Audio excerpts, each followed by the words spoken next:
아빠와 함께하는 세계사 제34장 남아메리카의 자유. 베네수엘라의 해방자 볼리바르. 우리가 지금 세인트 헬렌 섬에 있는 나폴레옹의 무덤 앞에 서 있다가 시간을 거슬러 올라가서 다른 곳으로 간다고 상상해 볼까? 시원하던 봄바람이 갑자기 후끈후끈해져 세인트 헬레나의 땅이 갑자기 사라져버려. 놀라서 아래를 내려다보니 내가 푹신한 잔디반에 서 있어. 웬 사람이 땅바닥에 엎드려서 가위로 풀을 고르게 깎고 있어. 내가 지금 서 있는 곳은 스페인 수도 마드리드에 있는 궁전의 테니스 코트야. 두 젊은이가 라켓을 휘두르며 코르크의 거위 깃털을 감싼 공을 치고 있어. 스페인의 왕비가 황금빛의 주황색의 차일 그늘에 앉아 있고 곁에서는 하녀가 커다란 부채를 천천히 흔들고 있어. 때는 프랑스에서 나폴레옹이 막 최고 집정관이 된 직후였어. 그러나 스페인의 왕실 사람들은 머지않아서 쳐들어올 그자에게 자기들이 쫓겨나게 될 줄은 아직도 짐작조차 못하고 있었어. 왕비는 지금 남아메리카의 식민지에서 온 손님을 초청해서 자기 아들하고 테니스를 치게 하고 그것을 구경하고 있어. 페르난도 왕자는 테니스를 전혀 열심히 치지 않아. 그는 챙이 살짝 꼬부라진 멋진 모자를 벗지도 않아. 손님인 시몬 볼리바르가 당연히 져줄 거라고 생각하는 거야. 이제 16살인 볼리바르는 왕자가 공을 받아치지 못하도록 강하게 쳐넘기고 있어. 볼리바르가 라켓을 머리 위에 높게 치켜 올렸다가 세차게 들이쳐서 페르난도의 머리를 향해서 공을 쳐 날리자 왕자가 깜짝 놀라서 라켓을 떨어뜨리며 머리를 숙여 그의 머리를 때린 공이 모자를 땅에 떨어뜨렸어. 왕비가 딱 하나는 듯이 쳐다보면서 천천히 박수를 쳐.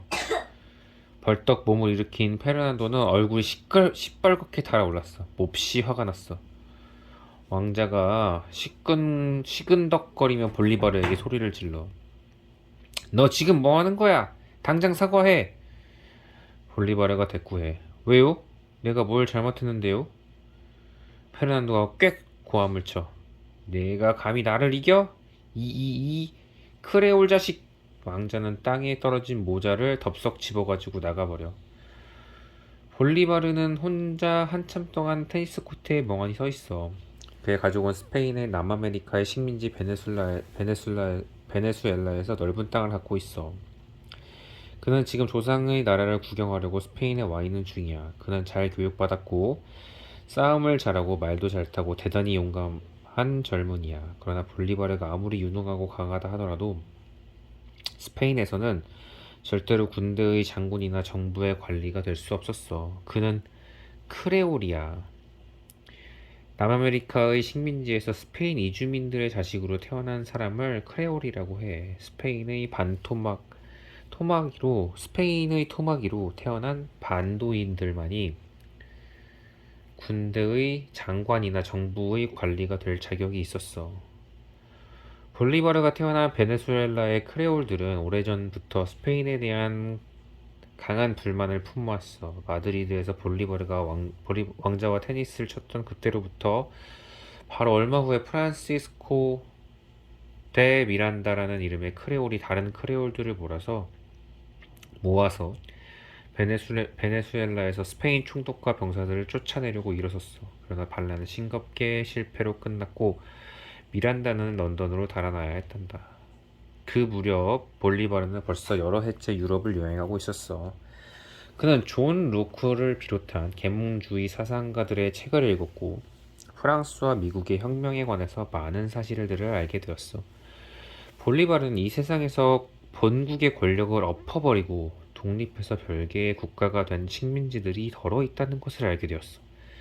그는 베네수엘라도 반드시 그렇게 되게 하고야 말겠다고 결심했어. 그는 이렇게 맹세했단다.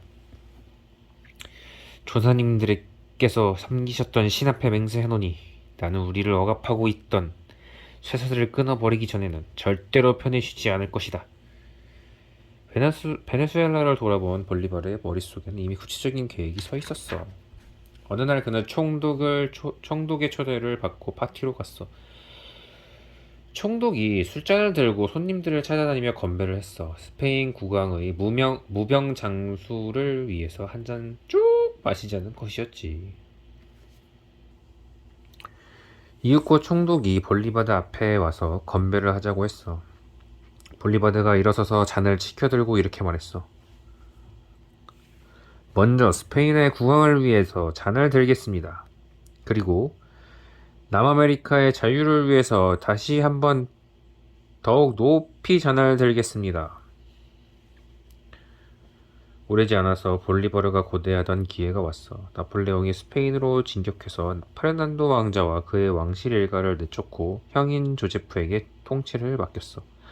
한 무리의 군대 장교들이 세비야에 모여서 훈타라는 이름의 비밀 단체를 만들고 프랑스 침략군에게 저항했어.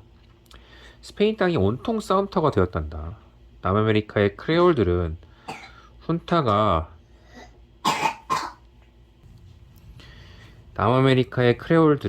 훈타가 나폴레옹 군대와 싸우느라 다른 생각을 할 겨를이 없기 때문에 베네수엘라에서 무슨 사태가 벌어지건 관심을 갖지 못할 것이라고 믿었어.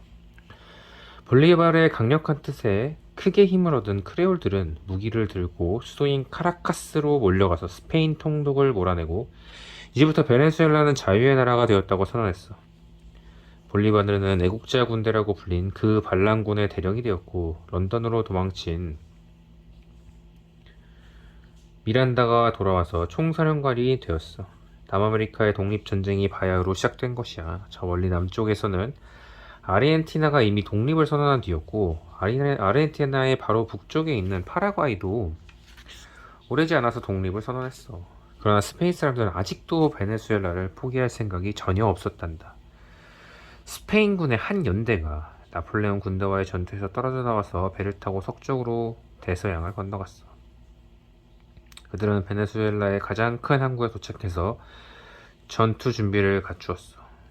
볼리바르는 그 항구를 방어하는 임무를 맡았단다. 그러나 그의 휘하 장교들 중에 한 사람이 그들의 반란은 실수였다고 생각하고는 부하들을 껴와서 스페인군에 항복해버렸어. 볼리바르는 후퇴하지 않을 수 없었어. 그는 미란다에게 전령을 보내서 지원군을 보내달라고 요청했지만 미란다는 그들의 독립전쟁은 참패로 끝나고 말 것이라고 벌써부터 체념하고 있었대. 그는 또다시 몰래 배를 타고 런던으로 도망갈 궁리를 하고 있었다는구나. 정말 비겁한 사람이지. 볼리바르와 수많은 애국자들이 격분했어. 그들을 미란다의 집으로 돌려가서 그를 끌어내고 바로 미란다의 요새에 미란다를 가두어 버렸어. 스페인 군대가 도착해보니까 반란군의 지도자가 벌써 감옥에 갇혀있는 게 아니겠어? 이런 고마울 때가 스페인군은 미란다를 스페인으로 보냈는데 미란다는 어느 지하 감옥에 갇혀서 남은 일생을 보내다가 죽었대. 볼리바르도 도망치지 않을 수 없었어. 베네수엘라에서 얼쩡거리고 있다가는 언제가라도 미란다와 같은 신세가 될 판이었거든. 그러나 볼리바르는 멀리 도망가지 않았어. 그는 바로 이웃나라로 갔어. 이미 스페인으로부터 독립을 선언했던 뉴 그라나다라는 곳이었어. 볼리바르는 그 나라를 두루 돌아다니면서 그곳의 크레올들에게 베네수엘라를 도와달라고 간청했어. 뉴 그라나다 사람들이 승낙했어. 볼리바르는 이번에는 그 나라 군대의 대령이 되었어. 그에게 주어진 병력은 채 100명도 안 되었지만 그는 그 작은 부대를 이끌어 베네수엘라 국경지대를 휩쓸고 다니면서 스페인 군대를 공격하고 쫓아냈어. 볼리바르의 부대에 들어오고 싶어하는 병사들이 갈수록 많아지고 그의 부대는 점점 커져갔어. 그렇게 2년쯤 지났을 때 볼리바르의 부대는 베네수엘라 수도인 카라카스에 거의 다가가고 있었단다. 1813년 볼리바르는 부대를 이끌고 카라카스로 들어가서 다시 한번 베네수엘라의 독립을 선언했어. 베네수엘라 사람들이 엘 리베르타도르라고 외치면서 그를 맞이했어. 해방자라는 뜻인데 그때부터 이 칭호가 볼리바르의 별명이 되었단다. 그러나 독립을 선언했다고 해서 독립전쟁이 끝난 건 아니었어. 스페인 군대가 아직도 여러 도시들을 장악하고 있었어. 스페인군의 장군들이 볼리바르를 거꾸로 뜨리려고 장꾀를 썼어. 그 장꾀는 이런 것이었어. 스페인군의 장군들은 해방자와 그의 추종자들이 반란을 일으킨 목적은 스페인 귀족들의 지배를 엎어버리려는 것이라고 주장했어. 평민들에게 권력을 돌려주었던 프랑스 혁명처럼. 그런데 베네수엘라 반란의 지도자들은 모두 크레올들이었어. 그곳에서 태어나기만 했을 뿐이지 핏줄은 스페인 사람들이란 말이야. 그들은 넓은 토지와 목장을 갖고 있었어. 볼리바르조차도 부모로부터 농장과 구리 광산과 거대하고 화려한 저택을 물려받은 사람이었어. 그러나 베네수엘라 남부의 드르노블 초원에서는 가난하기 짝이 없는 수많은 사람들이 소를 먹이면서 간신히 목숨을 이어가고 있었단다. 라네로라 불리는 그 사람들은 부유한 크레올들을 미워했어. 스페인군의 장군들은 바로 그들을 꿰었던 것이야. 간단하게 속아 넘어간 라네로들이 스페인 군대의 가세에서 볼리바르와 싸웠어. 그들은 말을 타는 솜씨가 뛰어나고 거칠기 짝이 없는 사람들이었어. 볼리바르는 라네로들이 힘을 보탠 스페인 군대를 도저히 막아낼 방법이 없었어. 1년이 채 못 되어서 스페인 군대가 카라카스로 들어가서 다시 한번 그 도시는 스페인의 것이 되었다고 선포됐어. 볼리바르는 가까운 자메이카 섬으로 도망갔어. 그 섬은 영국의 식민지였단다. 엎친 데 덮친다고 그 무렵에 스페인이 마침내 나폴레옹의 군대를 몰아냈어. 옛날에 볼리바르하고 테니스를 쳤던 그 왕자가 이제는 스페인의 국왕 페르난도 7세가 되었어. 그는 11,000명의 병력을 남아메리카로 보냈어. 반란을 일으켰던 식민지들이 다시 손나기에 들어갔어. 유럽에서는 나폴레옹이 죽고 참으로 오래간만에 평화가 왔어. 그러나 해방자 볼리바르는 망명자 신세가 되어 있었고 남아메리카의 스페인 식민지들은 자유를 아주 잠깐 맛보다가 만 것을 아쉬워해야 했단다. 독립했으나 단결하지 못한 남아메리카. 볼리바르는 베네수엘라의 독립을 위한 싸움을 포기하지 않았어. 볼리바르는 언젠가는 반드시 그의 나라를 해방시킬 자신이 있다고 믿었어. 그 다음에는 남아메리카의 다른 식민지들을 독립으로 이끌겠다고 결심했지. 볼리바르는 남아메리카의 미래를 위한 그의 포부와 계획을 써서 자메이카에서 발행되는 어느 잡지에 발표했어. 자메이카로부터의 편지라는 제목의 글이 남아메리카의 전 지역에 퍼졌어. 모든 식민지의 모든 크레올들이 볼리바르의 편지를 읽었어. 볼리바르는 남아메리카의 여러 식민지들이 각기 독립해서 하나의 주가 되고 각 주들이 모여서 의회를 구성하고 대통령을 선출하고 하나의 크고 강한 국가를 이루기를 원했어. 남아메리카 전체가 미합 주국처럼 새로운 강대국으로 태어나게 하겠다는 그의 포부였던 거야. 그러나 볼리바르는 미국이라는 나라는 그 시스템과 제도가 너무 약하다고 생각했대. 가만히 보니까 미국의 대통령이라는 사람이 별로 힘이 없어 보이는 거야. 그래서 볼리바르는 자기가 꿈꾸는 나라는 대영 제국에 더 가까운 나라가 되어야겠다고 생각했어. 헌법이 있지만 국민들의 삶을 지배하는 국왕이 따로 있는 영국의 시스템이 아무래도 훨씬 더 좋아 보였던 것이지. 볼리바르는 자기가 그 왕이 되고 싶었어. 그러나 그에게는 군대가 없었고 베네수엘라는 그의 해묵은 원수인 페르난도 7세의 손에 들어 있었어. 볼리바르는 자메이카를 떠나서 아이티로 갔어. 아이티의 국왕은 볼리바르의 처지를 크게 동정했어. 아이티의 국왕은 식민지 지배자들을 몰아내고 독립을 이루기 위해서 싸우는 다른 식민지들을 흔쾌히 도우려 했어. 그 자신도 스페인의 속박에서 벗어나려고 험난한 싸움을 했던 사람이었으니까. 말하자면 동병상련이라고 똑같은 벽을 앓는 사람끼리 마음이 통했던 것이지. 아이티의 국왕이 볼리바르에게 여러 척의 배와 병사들을 내주었어. 다시 한번 외국의 작은 부대를 이끌게 된 볼리바르는 아직도 노예로 살고 있는 베네수엘라의 아프리카 사람들을 모두 해방시켜 주겠다고 약속했어. 볼리바르는 망명지에서 그와 합세한 몇몇 애국자들과 함께 고국으로 돌아갈 준비를 했어. 볼리바르의 작은 군대는 3년 동안 싸우고 또 싸웠어. 볼리바르는 다른 식민지들의 반군 지도자들과 힘을 합치려고 갖은 노력을 다했어. 남아메리카의 모든 식민지들이 힘을 합친다면 스페인 군대가 제 아무리 막강하다 하더라도 물리치지 못하리라는 법이 없으니까. 그 지도자들 중에 산 마르틴이라는 사람이 있었어. 볼리바르는 산 마르틴의 군대의 도움으로 기어이 스페인 군대를 몰아냈단다. 산 마르틴은 아르헨티나에서 태어난 사람이었어. 그는 일찍이 스페인 군대에 들어가서 나폴레옹과 그의 형 조제프에 대항하기 위해서 세비야에서 결성되었던 비밀단체 훈타에 충성을 맹세한 적이 있었어. 산 마르틴은 누구보다 더 용감하게 싸우느라고 늘 자부하고 있었는데 아무리 열심히 싸워서 공을 세워도 높은 계구로 올라갈 가망이 보이지 않는 거야. 물론 그가 크레올이기 때문이었지. 산 마르틴은 스페인을 버리고 고국으로 돌아와서 반란군에 들어갔어. 그는 남아메리카에서 스페인 군대를 완전히 몰아내려면 먼저 리마를 정복해야 한다고 생각했어. 리마는 태평양 해반에 자리 잡은 식민지 페루의 수도야. 남아메리카 전체에서 스페인 병사들이 가장 많이 주둔해 있는 곳이 바로 리마였단다. 리마를 장악하고 있는 스페인의 권력을 엎어버릴 수 있다면 반란이 성공할 가망이 있다는 게 그의 생각이었어. 그러나 리마의 스페인 사람들은 반란군이 쳐들어오리라는 걱정 같은 것은 꿈에도 하지 않고 있었단다. 리마로 통하는 모든 길이 철통같이 지켜지고 있었거든.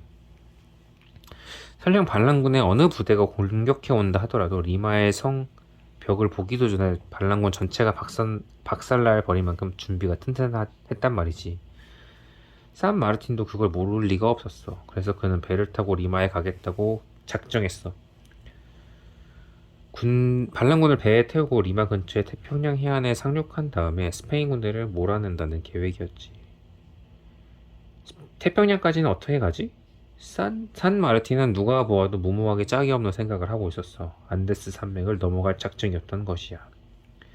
안데스 산맥은 세계에서 손꼽히는 거대한 산맥이란다. 구름에 가려진 능선이 대륙의 해안을 따라 단 한 곳도 트인 곳이 없이 뻗어 있고 하늘에 닿을 듯한 봉우리들이 치솟아 있어. 만년설을 뒤집어쓴 산의 정상에는 1년 내내 눈이 내리고 가파른 기슭에서는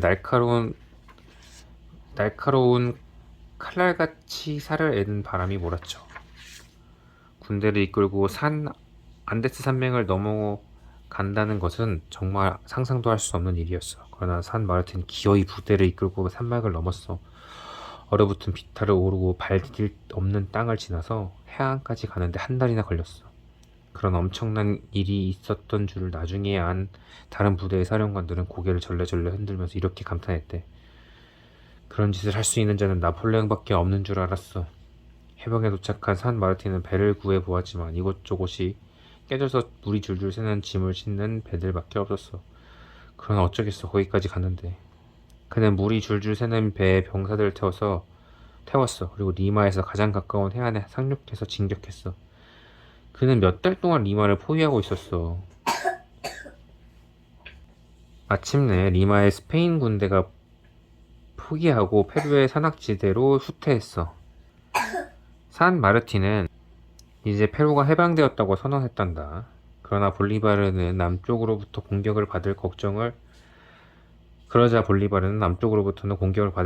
할 필요가 없게 되었어. 그래서 그는 안심하고 페루와 베네수엘라 사이에 있는 뉴그라나다로 진격해서 그곳에 스페인 군대를 몰아냈어. 그리고 볼리바르는 반란군의 여러 지도자들을 만나서 그가 꿈꾸는 남아메리카의 연합군의 헌법을 제정하기 위한 협의를 했어.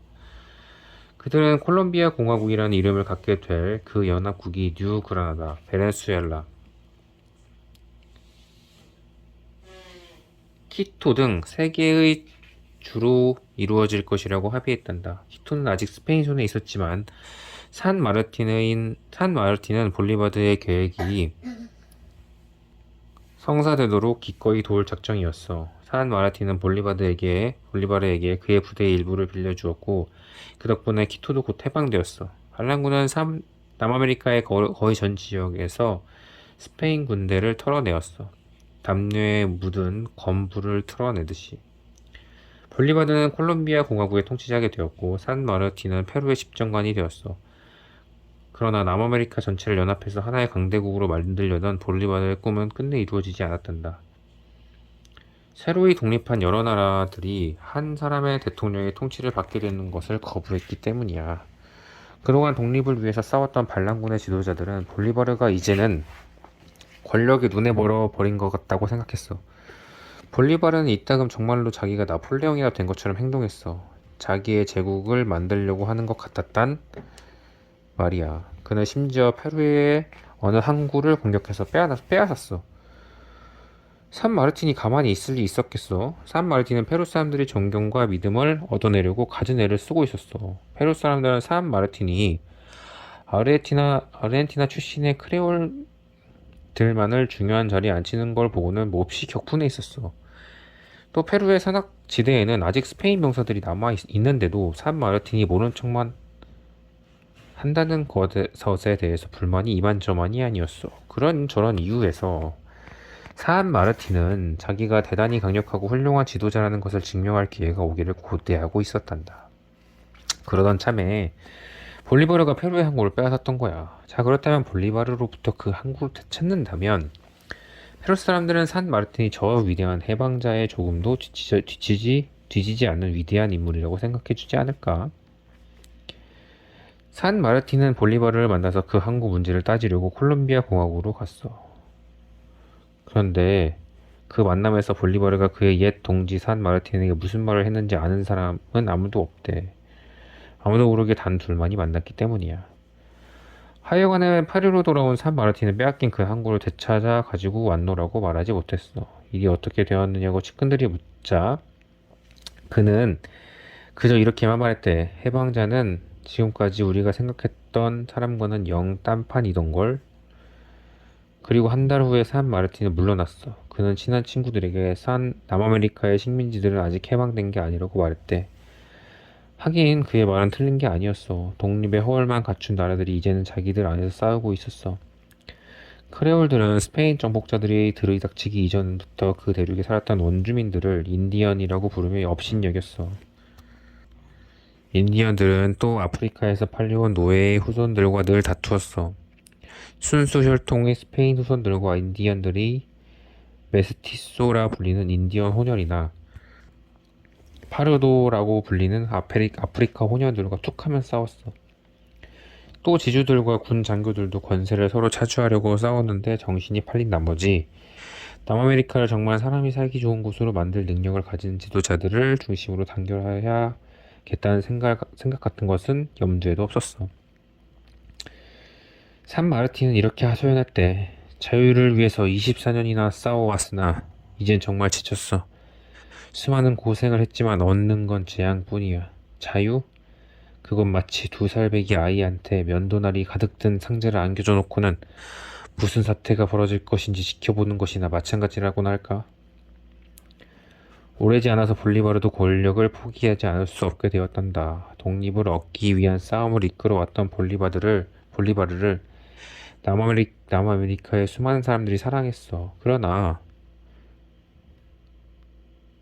페루의 북부 지방은 심지어 그의 이름을 기려서 볼리비아라고 이름을 바꾸기까지 했어. 그러나 권력을 되찾이하려는 것처럼 행동하는 것을 보고는 그를 증오하게 된 사람들도 그만큼 많았단다. 그를 사랑하는 사람들과 그를 증오하는 사람들 사이에서 싸움이 벌어졌어. 언젠가는 적들이 그를 아주 죽여버리려고 그의 저택을 습격한 적도 있었는데 볼리바르는 창문으로 뛰어내려서 간신히 도망쳤대. 마침내 볼리바르는 남아메리카를 영영 떠나야만 하는 지경이 되었어. 그는 벌써 오래전부터 자주 몸이 아팠고 이제는 남아메리카 연합국을 세우기 위한 노력에 바칠 기운이 남아있지 않았어. 그는 자기가 떠난 후에는 남아메리카의 여러 나라들이 서로 싸우지 말아주기를 빌었다는구나. 그렇게 볼리바르는 남아메리카를 떠났는데 곧 병이 더욱 심해졌다는구나. 그는 결핵으로 죽었어. 그가 사랑했던 남아메리카는 스페인 지배에서는 벗어났으나 여전히 서로 갈라져 있었어. 끝.